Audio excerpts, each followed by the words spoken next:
హల్లెలూయా. దేవునికి స్తోత్రం. బాగున్నారా? దేవుని కృపలో వర్ధిల్లుతున్నారా? దేవుని కృప చొప్పున ఈ సంవత్సరంలో ప్రభు నడిపింపును బట్టి జనవరిలో హైదరాబాదులోను, ఫిబ్రవరిలో వైజాగ్లోను, మార్చిలో కాపవరంలోను ఈ ఉజ్జీవ కూటములను ఏర్పాటు చేయడానికి ప్రభు సహాయం చేసి ఉన్నాడు.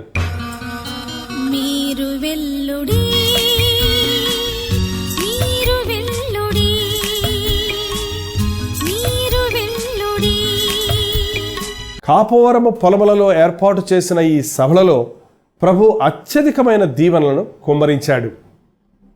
ఇంచుమించు 7-8 ఎకరాల భూమిని ఈ కూడికల కొరకు సిద్ధపరిచాం.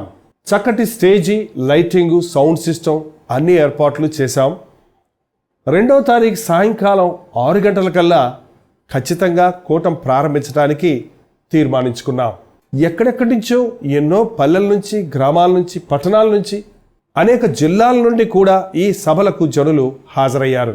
మొదటి రోజునే దేవుని సన్నిధిని సమృద్ధిగా అనుభవించాం. నేను ఆకర్షిస్తేనే గాని ఎవరు నా యొద్దకు రాలేరు అని ప్రభు చెప్పిన మాటల ప్రకారం ప్రభు ఆకర్షించుకున్నాడు. కాబట్టే అంతమంది జనులు అన్ని స్థలాల నుండి ఆ స్థలానికి వచ్చి దేవుని సన్నిధిలో ఆనందించగలిగారు. వాగ్దానం ఇచ్చిన వాడు నమ్మదగిన వాడు. దేవుని సన్నిధిని మేము సమృద్ధిగా అనుభవించగలిగాం. పాటల ద్వారా ప్రభువును స్తుతించాం. అనేక విషయాలలో ఆయన నామానికి మహిమ కలిగినట్లుగా ఆయన ఇచ్చిన వర్తమానాలతో తృప్తి చెందాం.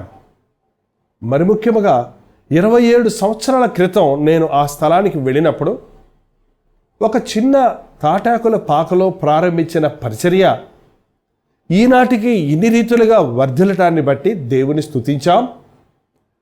ఎందుకు ఆ ఊరు దేవుడు వెళ్ళమన్నాడో, ఎందుకు ఈ కల్వరి ఇవాంజలికల్ ఫెలోషిప్ పరిచర్యలను ఆ గ్రామంలో ప్రారంభించమన్నాడో ఆనాడు నాకు అర్థం కాలేదు. కానీ ఈనాడు ఆయన పిలుపు ఎంత నమ్మదగినదో కన్నులారా చూడగలిగా. ప్రత్యక్షంగానో పరోక్షంగానో ఈ కల్వరి ఇవాంజలికల్ ఫెలోషిప్ పరిచర్యల ద్వారా ఆ ప్రాంతాలలో దేవుని యొక్క ఆశీర్వాదాలను పొందినవారు, రక్షించబడిన వారు, యవ్వనస్తులుగా ఉండి ఆ దినాల్లో రక్షించబడిన వారు అనేకులు ఈ దినాన దేవుని పరిచర్యలో ఉండటం చూసినప్పుడు దేవుణ్ణి స్తుతించాం. అట్టి వారందరినీ, గుర్తున్న వారందరినీ స్టేజి మీదకు పిలిచినప్పుడు ఇంచుమించు 80 మంది దేవుని సేవ చేయుచున్నవారు, ఆ ప్రాంతాల వారు అక్కడ ఉండటం చూచినప్పుడు మీ యొద్దకు మా ప్రయాస వ్యర్థము కాలేదు అన్న మాట అక్షరాల నెరవేరింది అని ప్రభువును స్తుతించగలిగాం. జనులు తండోపతండములుగా తరలి వచ్చారు. దేవుని ఆత్మ కార్యాలను చూడగలిగాం. ఇప్పుడు కాపవరంలో 3వ దినమున ఇవ్వబడిన వర్తమానంలోని కొంత భాగాన్ని ఈరోజు విందాం. ఇందును గూర్చి దేవుడు తన్ను ప్రేమించిన వారి కొరకు ఏవి సిద్ధపరచనో అవి కంటికి కనబడలేదు, చెవికి వినబడలేదు, మనుష్య హృదయమునకు గోచరము కాలేదు. దేవుడు తనను ప్రేమించిన వారికి, వారి కొరకు ఏవి సిద్ధపరచనో అవి కంటికి కనబడలేదు, చెవికి వినబడలేదు, హృదయమునకు గోచరమో కాలేదు. చాలాసార్లు దేవుడు మనల్ని ప్రేమిస్తున్నాడు అని సంతోషపడతాం, కానీ నేను కూడా దేవుణ్ణి ప్రేమించాలి అని ఆశించాం. ఆయనే మొదట మనలను ప్రేమించను గనుక మనం ఆయనను ప్రేమించుచున్నాం. నిజంగానండి, ఈ రోజున ప్రేమ అంటే మనుషులకి చులకన. నేను మాట్లాడే ప్రేమ లోకంలో, సినిమాల్లో, కథల్లో చూసే ప్రేమను గురించి కాదండి. ఈ ప్రేమ యేసయ్య ప్రేమ, పరిశుద్ధమైన ప్రేమ, నిస్వార్థమైన ప్రేమ, శాశ్వతమైన ప్రేమ, కలువరి శిలువలో ఆయన చూపించిన ఆ ప్రేమ. మనం దేవునిని ప్రేమించాం. దేవుడు మనల్ని ప్రేమించి మన కొరకు తన ప్రాణాన్ని ఇచ్చాడు. దేవుడు మనల్ని ప్రేమిస్తున్నాడు. మరి మనం ఆయనను ప్రేమిస్తున్నామా? చిన్నపిల్లలు అప్పుడప్పుడు చెబుతుంటారు, నువ్వంటే నాకు చాలా ఇష్టం. ఎంత ఇష్టం? ఇంత ఇష్టం. అంతేనా? ఇంత ఇష్టం. అంతేనా? ఇంత ఇష్టం. అంతేనా? ఇంత ఇష్టం. అంతేనా? ఇంత ఇష్టం. ఎంతండి? ఎంత ఇష్టమంటారు? ఆ చేతిలో ఉన్న చాక్లెట్ ఇమ్మంట నేనే ఉన్నా అంట. ఏమంటే నోటి మాటలతో ప్రేమ కనపరుస్తారు చాలా మంది, కానీ నిజమైన ప్రేమ నోటి మాటల ప్రేమ కాదు, అది క్రియారూపకమైన ప్రేమ. యేసు ప్రభు నన్ను ప్రేమించి నా కొరకు తన సమస్తాన్ని అప్పగించుకున్నాడు అని గుర్తించిన వాడు తన సమస్తాన్ని యేసయ్యకి ఇవ్వడానికి ఆశపడతాడు. ఈ రోజు రాత్రి దేవుడు చెప్తున్నాడు, అసలు దేవుడు మన కొరకు సిద్ధపరిచినవి మనం గ్రహించుకుంటే ఎంత ధన్యులమవుతామో తెలుసా అండి? నువ్వు దేవుణ్ణి ప్రేమిస్తే నాకేం లాభం అని అడగాల్సిన అవసరం లేదు.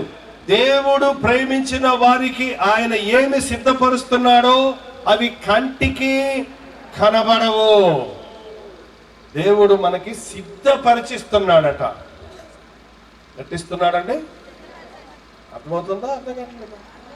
ఏదో ఒకటి పీకి గబక్కన దేవుడు ఇచ్చేవాడు కాదు, ఏదో గుప్పిలతో తీసి ఇసిరేసి తీసుకుపో అనేవాడు కాదు.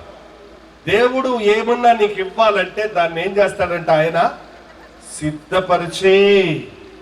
యేసు ప్రభు చెప్పాడు, నేను వెళ్ళి మీకు నివాస స్థలములు సిద్ధపరిచి నేనుండు స్థలములో మీరును ఉండలాగున మరల వచ్చి నేను మిమ్మల్ని తీసుకుని వెళతాను. ఏం చేస్తాడంటే ఆయన మన కొరకు నివాస స్థలాలను సిద్ధపరుస్తున్నాడు. ఒక మాట ఈరోజు సీరియస్ గా ఆలోచించేయండి. ఎందుకు మీరు యేసుప్రభుని నమ్ముకుంటున్నారు? ఎందుకండి? అమ్మా అమ్మయ్యా, నువ్వన్నా పరలోకం వెళ్ళాలని నమ్ముకున్నావు అమ్మా. ఎందుకంటే యేసుప్రభుని నమ్ముకుంటున్నారు? ఆయన నా కొరకు సిద్ధపరిచిన ఆయన రాజ్య వారసుని నేను కావాలి. దేవుడు మనకు వరాలు ఇవ్వడానికి ఆశ కలిగి ఉన్నాడు, కానీ ఆయన ఇచ్చే వరాలు ఏది పడితే అది, ఎవరికి పడితే వారికి కాదు, కానీ ఒక్కొక్కరికి ఒక ప్రత్యేకమైన వరం అంటే బహుమానం, గిఫ్ట్ ఇవ్వాలని ఆశపడుతూ ఉన్నాడు. యేసు ప్రభువును నమ్ముకున్న తర్వాత నీవు గుర్తించాల్సింది, దేవుడు నాకు ఏం వరం ఇచ్చాడు, దేవుడు నాకు ఏ బహుమానం ఇచ్చాడు, దేవుడు నాలో ఏ ప్రత్యేకత ఇచ్చాడు. చూడండి, ఒక్కొక్కరిలో ఒక్కొక్క ప్రత్యేకత ఉంది, ఒక్కొక్కరిలో ఒక ప్రత్యేకమైనటువంటి వ్యక్తిత్వం ఉంది. మనం ఇంతమంది ఉన్నప్పటికీ మనందరం ఒకలాగా లేము.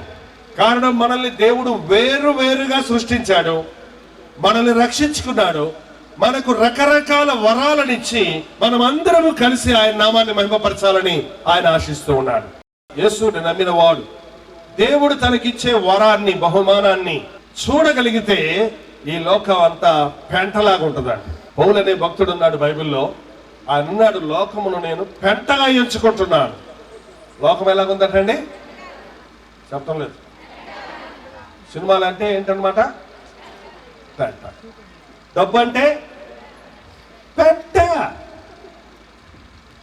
బంగారం అంటే, పరిశుద్ధుడైన పౌలు అంటున్నాడు, నేను యేసుక్రీస్తులో ఉన్న సిరులు చూస్తున్నప్పుడు, ఆయన ఇచ్చేటువంటి ధన నిధులను చూస్తున్నప్పుడు, ఆయన సిద్ధపరిచినటువంటి ఆ పరలోక రాజ్యాన్ని నా ఆధ్యాత్మిక దృష్టితో నేను వీక్షిస్తున్నప్పుడు ఈ లోకమంతా నాను పెంటగా ఉంది నాకు.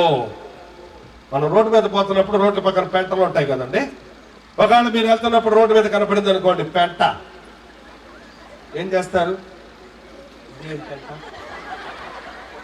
మనుషుడుగా, గేద్దా, ఏం వాసన వస్తుంది, ఇది నిన్నేసిందా మొన్నేసిందా అని చూస్తా కూర్చుంటారా?